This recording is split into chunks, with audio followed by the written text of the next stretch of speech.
Without further ado, let me go ahead and welcome you. I've asked Ashan to be our co-host for the day. Ashan and I have been working on some things, partnering up with a new foundation that he's forming, focused around mental health and mental strength. And that's a big topic that we strive to make a part of our heart mission with athLEDA. Malcolm, I'm going to ask Ashan to spend some time interacting with us today and asking some of the tough questions that may be on everybody else's minds. If you're comfortable with that, we'll do that. We'll also use the chat feature. Most of us on this call are familiar with how our chat features work, but Ashan, you and I can kind of monitor that. And Blair, thanks for being the producer here and giving us an opportunity to kind of share in this wide forum. We thank all of you for being on this call and all of the folks that will be joining us as we jump into this conversation on name, image, and likeness, and the modern athlete, the response of the modern athlete. Welcome, Malcolm, author of Impact Beyond the Game. You want to share a little bit with us, Malcolm, about what got you to this space, and then I know you've got some slides that you want to bring to us as well. But welcome, Malcolm. Thank you for having me. I really appreciate the opportunity, first and foremost. I can kind of dive into the slides right away because I give a little intro about my background and, how I kind of got started doing what I'm doing now. So if that's cool with you. Absolutely. Let's do it. Let's see. Can everyone see this? Yep. Okay, so obviously we're going to be talking about personal branding and social media for the modern day athlete. Everything that's going on as far as name, image, and likeness, and athletes' brands becoming more important, and education around that, and some of the nuances that athletes need to understand. I think it's a really important topic. And actually, I'm in the process of publishing a book around this that's coming out next month. So something I'm really passionate about, and something that I've kind of seen transform over the past several years, and looking forward to really diving deeper into this topic. So a little about me. I'm born and raised in Washington, D.C., played basketball my entire life. High school, highly competitive high school, played, we were nationally ranked all 4 years when I was played with guys such as Victor Oladipo, Quinn Cook plays for the Lakers, Jeremy Grant plays for the Nuggets. So I played with a lot of different guys who have went on to have very successful professional careers, and I actually had the opportunity to go play professionally as well. And I played 2 years in Japan. During my second year, I started to really think about what I wanted to do in life after basketball, and I didn't have a game plan. But what I did know was that my story as an athlete and some of the things that I learned playing basketball my entire life was invaluable. And some of those things can really help me transition into my next career. So to make a long story short, I started to write and kind of tell my story and put out content. And I came back home that following year and I published my first book called Lessons from the Game. And that was like really the beginning of me kind of stepping outside of that athlete box and seeing myself as being more than just a basketball player. So from there, I started a couple of companies. Some failed, some were moderately successful. As I said, I'm in the process of publishing my second book. Also started a podcast that I've been doing for about 2.5 years called the Players Point Podcast, and I've interviewed over 100 current and former athletes, basically just giving them a platform to talk about their story, their experiences, and some of the things that they've been through in their life, and even some of the things that they're looking to do in life after sports. I've also written for national publications such as the Huffington Post and Culture Hub. So that's a little bit about me and my background and kind of how I fell into this space. So I think, to start things off, a lot of times when people think about personal branding, they kind of correlate it to a logo or design or something of that nature, something visual. And I think that it definitely plays a part in what a brand represents. But essentially, a personal brand is just the way people feel and think about you when they come into contact with you. And so all those things that I named before, they have an impact on your brand, but essentially a brand is just a reputation. And it's supposed to evoke some type of emotion from somebody. You don't want people to feel indifferent. You want people to either love you or hate you. That's what really creates a strong perception, a strong brand that is sustainable over a long time period. And so when you think about, a business brand, for example, a lot of people might think about Gary Vaynerchuk, who's really prevalent in the business space. So it's associating his name with a certain avenue, a certain industry that kind of represents and really brings to life what his brand is all about. So that's really the basis of what a personal brand is when you break it down to its simplest form. It's just the way people feel about you, what people think about you when they hear your name or they come into contact with you online. Malcolm, we had a Mhm. question come from the audience. Sean and I, and Sean, I'm happy to pitch it to you. I know the question was about how challenging is it for you, or was it for you, to find your identity outside of the athletic bubble that you lived in all that time? And Sean, feel free to respond to what Malcolm has to say here. Yeah, so for me, it was extremely tough, and that's kind of how I even, fell into this athlete development space. It was because I felt like my identity had been tied to being an athlete for so much of my life, and as I began to kind of step away from that and start to figure out who else I was and what else I wanted to do, I started to read the stories about other athletes who retired and struggled in retirement because they couldn't find their next move, or they struggle financially because they, for one reason or another, athletes just struggle when that transition comes. And I even saw how many of my teammates, struggle with it. And so I think for every athlete who goes through life after sports, they're going to struggle in one way or another. It's almost inevitable.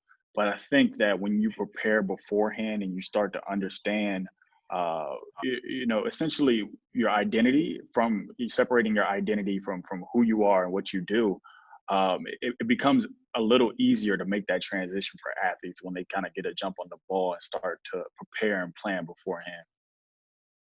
Yeah, that was actually my question because I struggle with that transition of walking away from football and figuring out who I was outside of my athletic bubble because we tend to find ourselves as athletes in isolation a lot, especially like D1 athletes in college. We're isolated a lot, so we don't get the normal interactions with the rest of the community that we're around. And so that transition I felt like was very challenging. Just wanted to hear, somebody else's story on how they made that transition. So thank you for that. Yeah, for sure. And not to go too much deeper into it, but I think that also when we're growing up as athletes, a lot of people around us, whether it's coaches or our parents, have kind of pushed this notion that if you want to be successful in sports, it has to be your number one thing. You have to have tunnel vision on the game. We hear this term tunnel vision. And I think that's more detrimental than it is helpful, because one, we're not monolithic in terms of just being interested in one thing. No one is like that. We all have other interests and passions in life. And I think when athletes are able to kind of separate themselves from the game and use that time away from the court or from the pool or from the field to dive into those other interests, it actually does them more good when they're coming back into the sport, because they have a renewed focus and energy that comes along with playing and performing at a high level. So I think that definitely also plays a part in it as well, and something I think we as a society, we have to get away from, pressuring athletes to only focus on one thing, which is their sport. And so, I obviously, I put out a lot of content around personal branding for athletes. And I think, a lot of people ask me, why should athletes be focusing on their brands?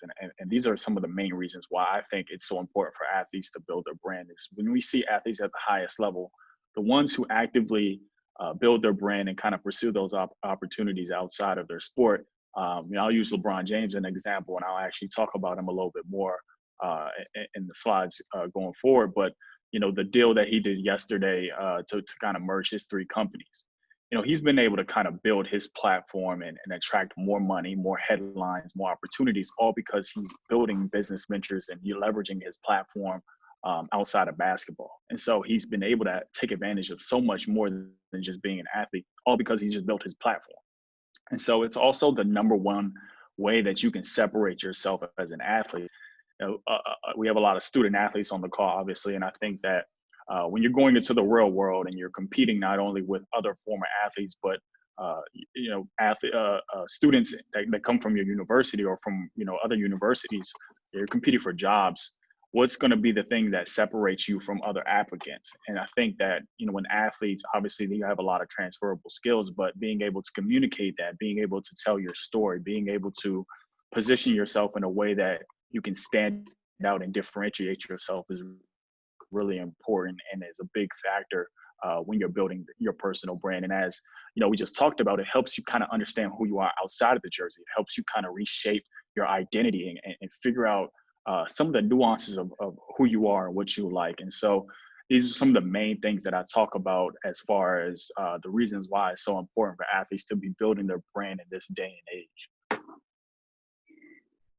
So Malcolm, I have a question about when you think about like the start of building a personal brand. My initial thought is it should come from an authentic place in who you are, because that is the ability for your audience or the people who will follow you to see that. And if you're not starting with an authentic place, then eventually that's just going to get very tiring, and it can be mentally exhausting. It can be difficult to keep up with. But I'd like for you to just kind of help me think about how we tie that in for the athletes on this call. How do you start with an authentic place and building your brand around your own personal journey and the authentic self that you come to be? Yeah, I mean, I think it's pretty simple. You have to just show people the real you. I think transparency, and I think I actually, on the next slide, I have a quote about it. But I think when you think about building a strong personal brand, it's about being vulnerable and transparent and really relaying your experiences and your obstacles to people in a way that it's going to bring them value. And so I talk about my story and some of the things that have been insecure about in the past. And I talk about these things openly because, one, it helps people relate to me as a human being. It helps people understand where I'm coming from, but it also helps them apply these situations to their own life, even though they might not have been an athlete or they might not go through the same things I'm going through. The fact that I'm opening up and I'm being vulnerable enough to talk about my insecurities is enough for them to be like, hey, I can't directly relate to being an athlete, but I've kind of been through a similar situation in my life. And Malcolm telling his story has helped me get through that, or that has helped me be able to open up and talk to someone, tell the world about my experiences and my story and some of my struggles. And I think that's extremely important. And it helps us relate to one another and helps us kind of, brings us closer together as people. And that's how you build the strongest brands in the world, are the brands that are the most authentic and genuine to their values and their mission and the things that they stand for. 100%. And this is the quote that I was just talking about, that I actually, I don't know when I came up with this quote, probably a couple of years ago, but basically you have to have utter and complete conviction in your fears and insecurities. Transparency and authenticity are the cornerstones of any personal brand. And that goes back to everything that I was saying. It's like, if you don't have that, then your brand is not going to be sustainable. You're not going to be able to build a brand that's long lasting and actually creates opportunities for yourself. And so I hope y'all like the Kanye image. Kanye shrug. But how do I start building a personal brand? This is, obviously a question that a lot of athletes, a lot of people have. And so I have 5 key points that I think is really applicable to athletes in particular. The first, I've talked a little bit about this, but define and tell your story. I've had a lot of people tell me they don't have a story to tell. Everybody has a story to tell. Everybody has been through things. Everybody has gone through failures, obstacles, experiences, what have you. You have to talk about these things. You have to let people know and let people in and let people show people what you've been through. And, I talked about, what makes you different. And that's, the things that you've been through in life. We all have different experiences. So you have to give people a reason to be engaged in your story and find ways to relate to people and provide that value so that you're building authentic relationships. Another key point is really that brand positioning statement. I think that's something that is really the foundation of your brand and kind of represents how you can differentiate yourself as well. And so your brand positioning statement is essentially the differentiation plus your frame of reference. So I use Russell Westbrook as an example, mainly because I think he's built a really strong brand outside of basketball when it comes to fashion. And so obviously he's an exceptional basketball player, but he's also a fashion icon. And you have, you see photos of him walking in a tunnel before the games and all his different outfits and things of that nature. And he's kind of had this persona as a fashion icon. So I say Russell Westbrook is the NBA MVP who's also a fashion icon. How, and applying this to yourself as an athlete, how can your interest in the things that you want to do outside of sports tie into you being an athlete? So kind of think about ways you can differentiate yourself and kind of conceptualize your brand positioning statement to show people that I do this, but I also do this, and it's a way to kind of separate yourself. So that's kind of the first step and the first key when I talk about how to build a personal brand, is to really define that story, figure out what makes you different, figure out how your story can bring value to people, and how to position yourself to be different from other athletes. And as I said before, LeBron James, obviously, he is one of the greatest basketball players to have ever played the game already. And, he's also probably one of the greatest athlete entrepreneurs that we've ever seen. I think there's another athlete who's been able to start a school during their basketball career, let alone after. And so I think just the example that he set and the things that he's done outside of basketball is extremely inspirational. Obviously, he just merged the 3 companies that he's founded: Spring Hill, robot marketing company, and Uninterrupted. And he has several endorsement deals with Fortune 500 companies. Owns 19 Blaze Pizza franchises. Owns part minority ownership stake in Liverpool, the soccer club. So I mean, he's been able to utilize his platform and his brand to take advantage of all these different opportunities, as I said before. And kind of build upon that LeBron James brand that's going to create a sustainable legacy going into life after basketball, whenever that is for him. So I think he's probably the most prevalent and important example that we have in all of sports today. Malcolm, we had an audience question that I wanted to jump in with real quick here, and that was, do you ever feel like, and this was from Lisa, so Lisa, feel free to respond, but you ever feel like there's a too transparent of a story? Do you think people are offended or feel like your story is off-putting? Is there a way to think about that? I had a reaction, but I wanted to offer it to you as our subject matter expert here. What would you say? What thoughts do you have for Lisa and the team here? So I think that when you say off-putting, as far as like the things that you've been through and your experiences, I just want to make sure I'm providing some context behind the question. Well, I just kind of think, I think from my generation, because I'm a former student athlete, but many, many years ago, I just feel like the time period that I grew up in as a young adult, it seemed to me that you would want to kind of try to present more of a perfect picture. And now in this generation, this day, it does seem like people are being more authentic and sharing more about their real stories. I just was wondering, like, where do you draw the line? Because I guess maybe it's my mindset that still has me feeling like I should hold back to try to be more harmonious in my brand recognition. But I'm just wondering, like, how intense do you really put forward your true messy message, I guess, is what it could be. Well, I think that's completely up to the individual. Obviously, I believe there is such a thing as oversharing. There is a line that you should be able to draw, but you can be as open and vulnerable as you want with your story. There's no one else who can kind of speak to what you've been through or your experiences. So that's kind of a personal decision. I think it's different for every individual. And I think, going back to what you said about, painting this perfect picture, I think that social media has obviously changed the way that we interact with one another. And I'll speak on this on the next slide. It's revolutionized the way we see one another. And so, on social media, a lot of people try to paint this perfect picture of their life or what they're doing. But that plays a part in inauthenticity.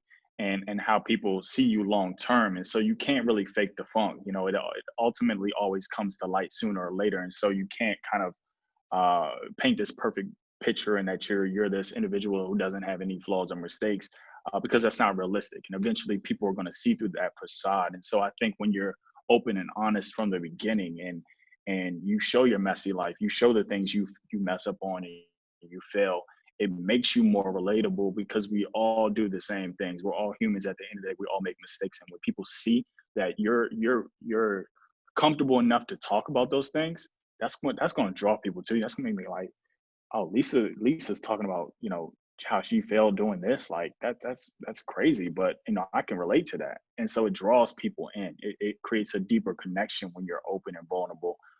But when it comes to actually kind of talking about those things, you can talk about everything in your life, or you can talk about the things you just want to talk about. So it's kind of a personal decision, but I think being authentic and genuine from the get-go, and not showing people that you live this perfect life, is the way to build a brand.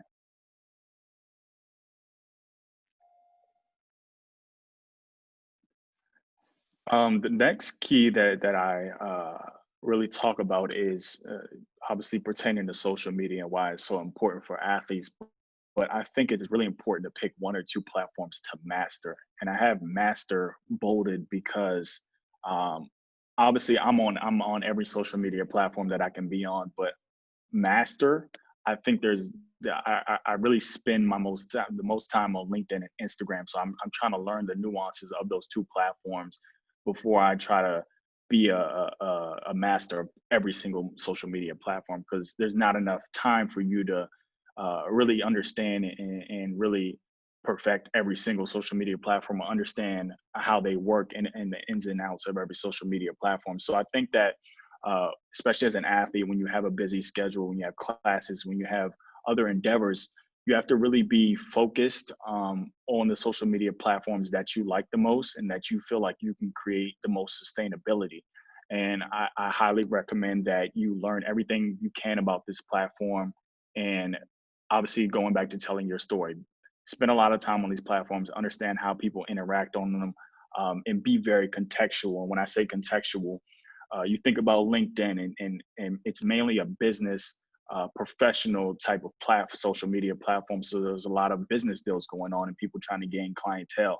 So when people are on LinkedIn as opposed to Twitter, maybe they're probably in a different mindset. They're probably engaging and interacting, and the conversations are a little bit different. So when I say be contextual, you have to understand that when you're on LinkedIn as opposed to any other social media platform, or TikTok, for example, you have to be very understanding of how to communicate on that platform, how to share content on that platform that can get engagement, that can get people interested in it, because people are thinking differently on these platforms. So be contextual in the way that you're telling your story and that you're talking about the things that you're interested in. So don't just post a picture on LinkedIn and then post the same picture and message or caption on Instagram. It's not going to have the same type of engagement because they're different platforms. And that goes back to understanding the nuances and not trying to perfect every single social media platform. So like I said, you can have profiles on every social media platform. There's no harm in being everywhere, but try to really hone in on what you think you're best at, or what you want to really build a strong brand on, before you try to expand and build a strong brand on every single social media platform all at one time. Malcolm, what was the driver between the choices of LinkedIn and Instagram? Can you tell us a little bit about what was your decision around why master those two first? So for me personally, obviously I'm in entrepreneurship. I'm a business-minded individual, and I think LinkedIn is the perfect platform for that. A lot of deals get done, a lot of relationships are formed in the business world on LinkedIn. And I also felt for the things that I'm trying to do and the brand that I'm trying to build, it was a really good opportunity for me to kind of do that, and an untapped market on LinkedIn for the athlete development space. So that's the main reason why I've been really consistent on LinkedIn. I post on there every single day, every day without fail. And then for Instagram, obviously, I think is the most important platform for a number of different reasons in this day and age. And obviously a lot of athletes on there. So when I'm trying to reach my my demographic and the people that I'm trying to get in front of with my content. I think Instagram, everybody's on Instagram. And it's really just, it's the strongest platform that's out right now. And I think TikTok is slowly catching up, but Instagram is definitely a place where you want to be and kind of pay attention to, at least for the next several months. So that was kind of my thinking process, why I honed in on those two platforms, and it would obviously differentiate for everyone depending on who your audience is, what you're trying to do, what you're talking about, etc. Any thoughts on Facebook? One of our athletes wanted to know what your take was on Facebook right now. I'm not big on Facebook. I don't think Facebook is dying down. It's just there's not as many. It's definitely trending towards an older demographic, and the engagement is not as high. The algorithm has changed on Facebook over the years, so the engagement is not as high, and it's a little harder to kind of build an audience and a following on Facebook. So I'm not a huge fan, but it definitely does work. You might have to, like, if you're selling something on there, you might have to pump it with some Facebook ads and spend some marketing dollars. So I think that there's definitely opportunity there depending on what you're trying to do. Don't get me wrong, but it's not a platform that I particularly see a lot of growth with. Yeah. Well, one of the questions too was, should you have a personal brand, like a personal account, something that isn't necessarily your brand, and then one that is a branded account, or is the notion to merge those two and be more seamless about your brand, especially if you have a few side hustles per se? Maybe you can just share with us how you thought about that, Malcolm. Yeah, I mean, I wouldn't overthink it. First and foremost, I think that if you want to create a separate page, by all means do that. If you want to kind of consolidate everything that you're doing into one profile, that's cool too. I wouldn't, if you're doing a lot of different things, I would try to be a little more focused if you were going to consolidate it, because you don't want your audience being too scattered or not really knowing what to expect from you. Because I think predictability is good when it comes to a brand, because people know what to expect from you. So if you are doing a lot of things and you are going to combine them together onto one page, try to hone in your focus a little bit. But if you feel like you want to create a separate page and manage it that way, by all means, you can do it like that. So I really just wouldn't overthink it too much. It's more about being consistent with your message and the content that you're putting out and the things that you're talking about, and then providing value. And so I think those are the two most important things. But don't overthink kind of whether or not you should have multiple pages or not. It's really not that big of a deal. Good. And so the next athlete brand example is Serena Williams. I think she's done an incredible job. A lot of people aren't aware of some of the business endeavors that she's involved in outside of tennis. She's actually a co-owner of the Miami Dolphins, along with her sister Venus. They opened up a community center in Compton to help underprivileged kids, and she has numerous different endorsement deals: Nike, Wilson, Gatorade, Delta, so on and so forth. That has helped her create additional revenue streams outside of tennis. And she's also an investor in SurveyMonkey, and I think she might be also involved in a couple other tech startups in Silicon Valley. So she's been able to leverage her brand as a tennis player and kind of build on other business ventures outside of tennis during her career. Malcolm, do you ever worry about, I'm so sorry, there was a question about, or a talk about the critics that are out there. There's always going to be somebody critical of your brand. What are your thoughts around how to think about those who might criticize or stand against or stand in opposition? What are your thoughts for the audience here on that? That's a good thing. That's a good thing. I think you have to obviously have thick skin. But I think when you have detractors and people who are criticizing you, you're doing something right. You look at the most prevalent people in the world, the people who have the strongest brands, they always have people who talk down on them, who are opposed to some of the things that they're saying.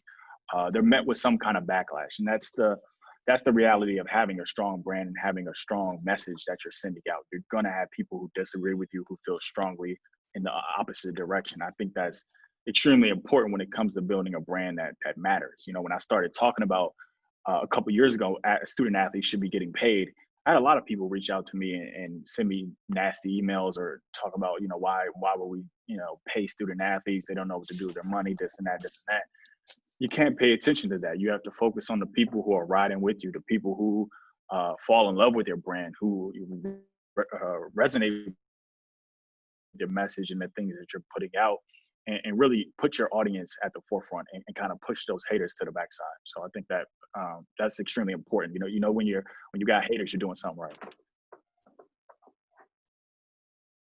So the next key that I really talk about is consistency, and I alluded to this a little bit earlier.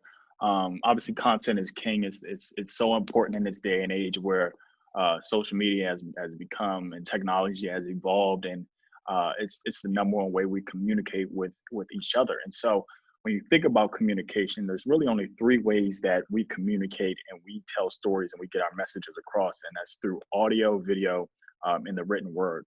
And so for me, as I said before, when I was talking about my story, I started with writing. I didn't do anything else. I just started to write. I started a blog. I started to post articles. And that was really the beginning of me building my personal brand, because I felt like it was the thing that I did best. It was the thing that I was most comfortable with and that I liked the most. And so for yourself, you know, not everybody's going to be comfortable on video. Not everybody is going to want to, you know, be consistently you know, have an iPhone in their face every day and talking about their day-to-day life. But you might be good in audio, speaking behind the scenes and starting a podcast. Or if you don't want to do that, you can write articles, as I did. So it kind of just depends on what you're most comfortable doing, and how you feel like you're best able to communicate your message. And I think that frequency and consistency, I talk a lot about this because those two things are extremely important, because it takes people a while to really understand, not even understand, but to really pay attention to the message that you're putting out. You know, obviously, we have so many different distractions and so much noise we're inundated with on a day-to-day basis. And so to build, to get a message out there, to tell your story, to get people to relate to you, you have to consistently and frequently talk about the same thing over and over and over. I actually think I saw a study not too long ago that said something like it takes the average person 9 times before they really understand or relate to a message. So it's really being consistent with that message, then also being extremely frequent with things that you're talking about daily. So if you're consistent and frequent, people are over time are going to start to understand what you're about, what your brand is about, and kind of relate to that message over time. And then be extremely intentional and purposeful with your content. You know, I think that obviously content is king, but I think that, you know, you really want to be, you know, have a purpose or intention behind the content that you're putting out. Don't just put out content for the sake of putting out content because you're trying to be consistent, but really be intentional with the things that you're saying.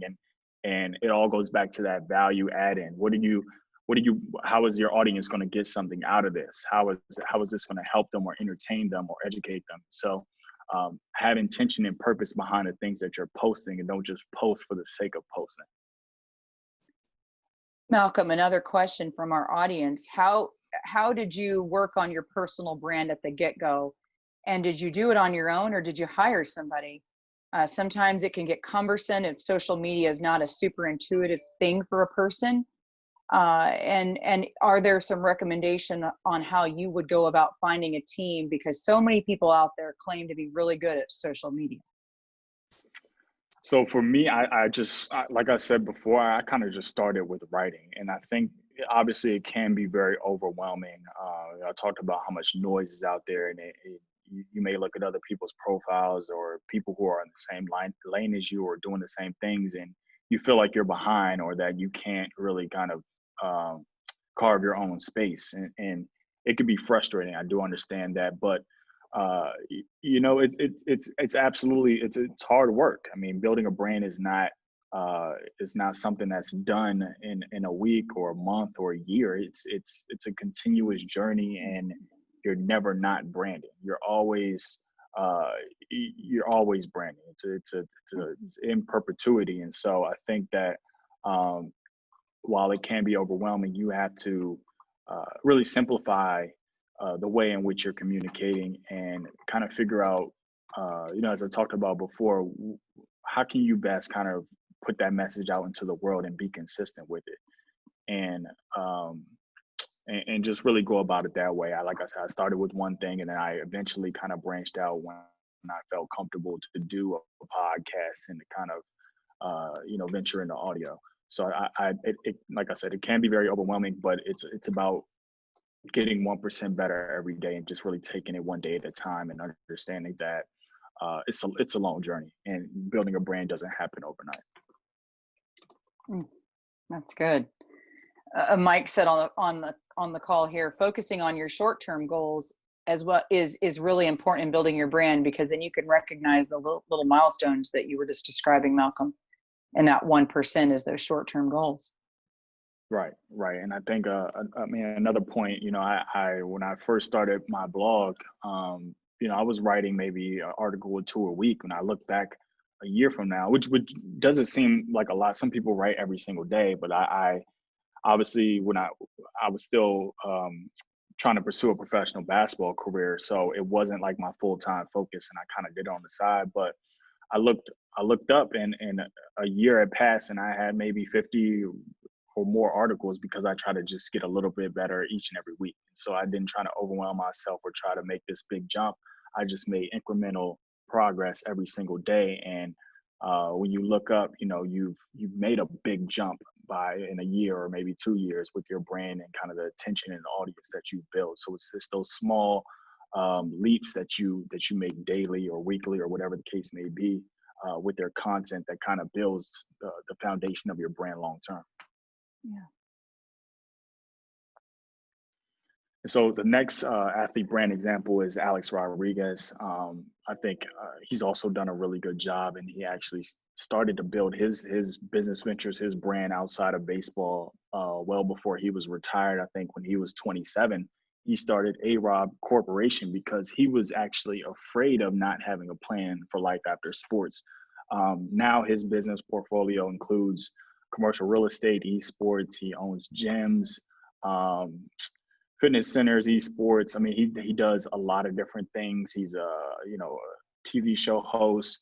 So he's been able to kind of parlay his the attention that he had as a baseball player and kind of his platform as an athlete into all these different business ventures and relationships that he's grown. And I think he's actually one of the strongest former athlete entrepreneurs that we have today, and the kind of the example that he's set for other athletes to pursue some of their passions. I think he's just a phenomenal, individual when it comes to that, and just, build a really strong brand and platform outside of baseball. The next key that I talk about is engaging and building relationships. I think this is really important for student athletes, especially when it comes to having opportunities outside of sports. I mean, obviously, becoming a professional athlete is something that a lot of athletes aspire to do, but the reality is the numbers are very slim when it comes to athletes being able to do that. And even if you do have an opportunity to go play professionally, your window of influence or the average career length of any professional athlete is extremely slim. And so you still have a long life to live. And a lot of times athletes don't take advantage of their platform when it comes to building other relationships outside of sports and using their title as an athlete to open those other doors.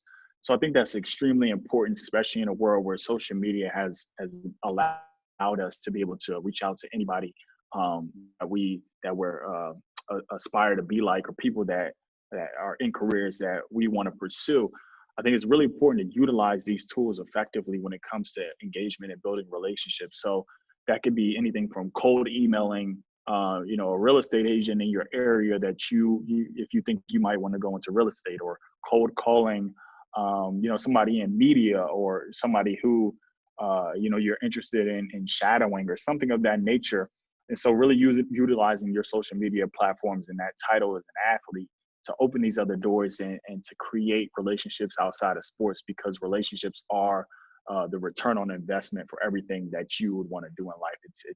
It's how you're going to be able to transition into other careers and do other things. It's the relationships that you have with people. So you have to really be comfortable, with reaching out and really kind of putting yourself out there and connecting with people who work in careers that you're interested in, because that also builds a really strong brand where people kind of know you personally, um, and can kind of put a name to a face offline. So, I mean, obviously we're living in COVID world right now, so we're not really doing in-person events and face-to-face meetings. But post-COVID, I think it's really important to kind of have that face-to-face interaction, and really getting people to know who you are offline. So I highly recommend that athletes kind of utilize their title as an athlete, because people want to have relationships with athletes. People want to connect with athletes, and really people will take those meetings with you because you're an athlete.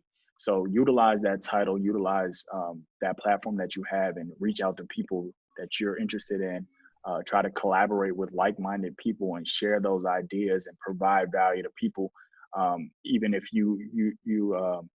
even if you don't think you can provide that value. Try to do your best to really just give up front, and expect nothing in return, and really form those relationships that are going to help you long term when it comes to career opportunities, and trying to figure out what you want to do in life after sports. Hey, Malcolm, I have a question with your last bullet point. Who was like somebody that you reached out to start building your brand and getting engaged in the field that you're in now? That's a really good question. I mean, I remember the very first person that I reached out to before I started my own company, and it was a lady named Pasha Cook, who was in the athlete development space. She was in the personal branding space, and I knew I was passionate about branding and marketing. So I reached out to her and actually formed a really strong relationship with her, and she became like a mentor to me for a number of years. So she was the first person, but I would say that, having a podcast was really pivotal for me, because it really forced me to get out of my comfort zone as far as reaching out to other athletes, and kind of forming relationships with athletes that I had heard about, or that I had even looked up to as a kid. And interviewing over 100 current and former athletes. Obviously, I've done a lot of cold email and cold reaching out, got a lot of rejections, got a lot of no's, but I've also formed really strong relationships, all because I was able to kind of step out of my comfort zone and really put myself out there and really provide something that might be valuable to somebody else. So it's something that I learned really early on when I was making my transition, and that I still do today. I don't think I'm too good to send an email or just to pick up the phone and call somebody. I'm always looking to build relationships. I'm always looking to collaborate with people, because you never know what can come out of that opportunity, or how you can help somebody else with their business ventures, or whatever they're trying to do. So I think it's really key when it comes to building a brand, and kind of creating those opportunities for yourself long term. One of my favorite quotes from Michelle Obama is, "When you get a seat at the table, don't waste it." So I think that's exactly what you're talking about here, Malcolm, is leading with the intention of taking nothing away, but giving and providing value, and people recognize that, and it's an honor to have conversations with motivated folks who want to give. So. Right. Absolutely. Yeah, and people remember that. People remember when you were open to helping them without asking for anything in return. I think a lot of the opportunities that I've had to speak at different conferences or different events, or get in rooms with people that I never thought I would be able to get in rooms with, was because I was open to helping somebody before anything else, and I wasn't looking for a return. So I think that's extremely important when you're trying to build a legacy and a platform, is to really provide that value up front, and don't expect anything from anybody in return. So the next athlete brand example is Cristiano Ronaldo. think everybody's probably familiar with him. He's a soccer player in Spain. He actually charges more than $400,000 per Instagram post, and I think that's pretty ridiculous to even think about. But it's a testament to the brand and the platform that he's built as a soccer player. I mean, obviously he's an incredible soccer player, but I think uh, also the way that he kind of shows. I think he's very good at showing his family life and some of the things that he does outside of soccer on Instagram. He has millions and millions of followers on the platform. So he's one athlete who's really done a really good job, especially in Europe, building his brand. It has endorsement deals with Nike, EA Sports, Herbalife, American Tourister, and he also has his own company called CR7, which they've done everything from clothing line, fragrances, jeans, all kind of different stuff, restaurants.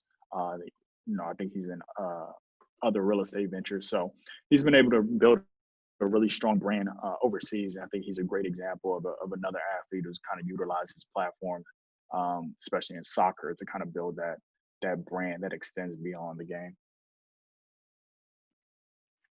The last point, and I talked about this earlier. Somebody asked a question, but it's realizing that personal brands or brands in general take a long time. You think about some of the biggest brands and the products that we buy today: Coca-Cola, Nike, Google, Apple, all these different companies that are the biggest brands in the world. They weren't built in the last 10 years. These companies have gone through, their obstacles, their failures. They were on the brink of bankruptcy. They were built over a long period of time. And I think this image is a really good example because, obviously, we see the success. We see the highlight reels on social media. But what we don't see is all these different things that play a part in building a brand and all the different things that are factored in when it comes to creating something that's really sustainable and that's going to last a long time. And so you got to realize that no brand is built overnight. It's a matter of repetition. It's a matter of consistency. It's a matter of failure. It's a matter of a lot of persistence and discipline. So it's all these different things, and it's understanding that you'll make mistakes. You'll do things wrong. You'll fail at times, but you have to own those things. You have to really understand that it's a part of the process. It's a part of the journey. It's no different from being an athlete. You don't become a great athlete overnight. It takes years of working out, staying in the gym, being focused, a lot of rejection, a lot of long days, long nights, and all these different things. It's the same thing as being an athlete as it is being a brand. So I think it's having that understanding, but also playing the long-term game. And if you do, you will have those opportunities. You will make the money you want to make. You will, get the attention and the following and the headlines. All those different things will come if you fall in love with the process, if you respect the journey, if you do things right, and you kind of stick with it. So I think that's really, really, a good point for athletes to understand is that it doesn't happen overnight. Building a brand is just like building an athletic career. And when you understand that, that's when everything starts to click long term. And the last athlete brand example I have is Russell Wilson. I think he's an athlete who's a little more under the radar with some of the things that he does outside of football. But I also think he's one of maybe the highest paid NFL player in the game right now. He's the founder of the Good Man brand, which I think is a clothing line. And he has endorsement deals with Nike, Bose, and Mercedes. He also launched a mobile gaming app called Tally.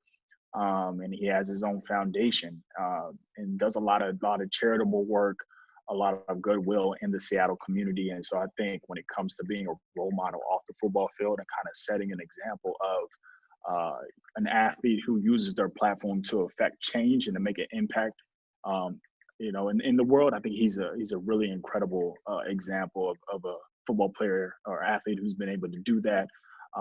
And I think one of the biggest things is his faith and his, how big he is on just being a Christian, being a man of God. I think that's really interesting and really inspirational to see, you know, in the position that he's in. So I think Russell Wilson is a really good example as well. And so finally, I have 5 key takeaways from the slides. The first being is to obviously define and tell your story. Everybody has a story.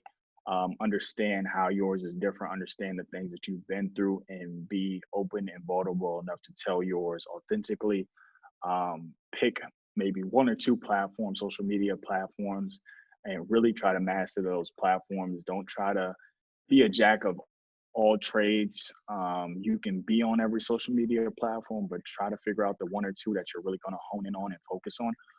And be contextual, understand how people are thinking on those 1 or 2 social media platforms, understand how your audience is engaging and interacting on those social media platforms. And next, be consistent, create consistent content. Content is everything in today's world. So you want to be frequent with your messaging. You want to be consistent with that messaging, and with your story, and kind of putting your message out into the world. Next is to build those relationships. Don't be afraid to cold call, to cold reach out, to interact with people face to face, and to collab with other people who might be, you know, interested in the same things that you're interested in, and really build those relationships, because relationships are everything in the world. And they're going to be the lane that gets you the opportunities or the money or whatever you want in life. So build those relationships, engage with people, and long term you'll build an audience. Play the long game. You know, branding is a legacy game. It's in perpetuity. It never ends. This is something that you're doing every single day of your life. So try to get 1% better, and really understand that there's a lot of different factors that play a part in building a strong brand.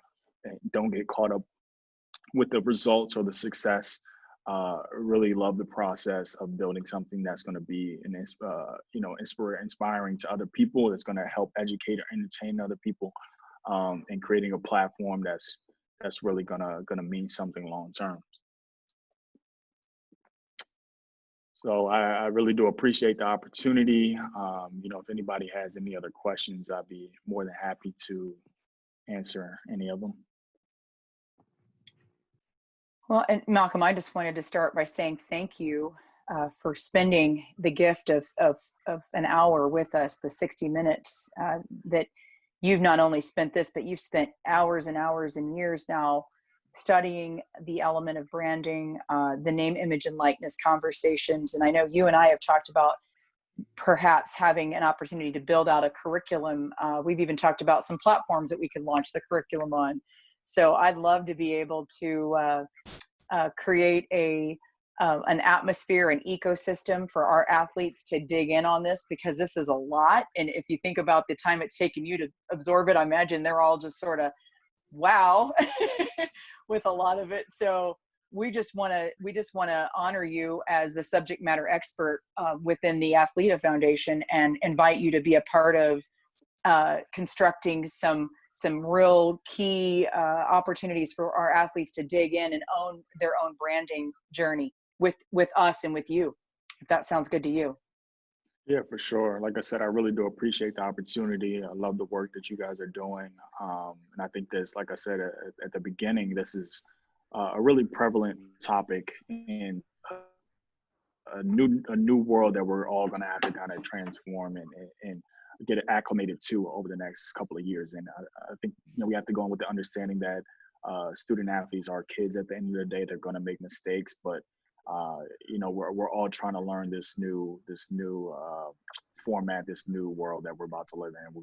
We're going with the understanding that you know, we're trying to empower and educate athletes the best way we can, and really make a difference and help them kind of navigate the landscape effectively. And I love it. I'm so thankful that you're a part of it. There's a picture of Sage right there. She's one of the reasons why your brand matters, right, Ashawn? Got your little woman Sage right there. I love it. She's adorable. She's adorbs. I love it.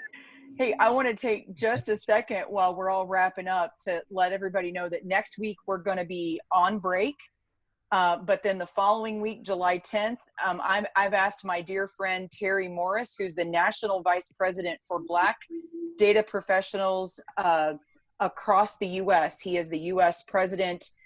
He and I are going to be looking at some ways to bring in a virtual conference for all of you who are interested in high tech or digital marketing.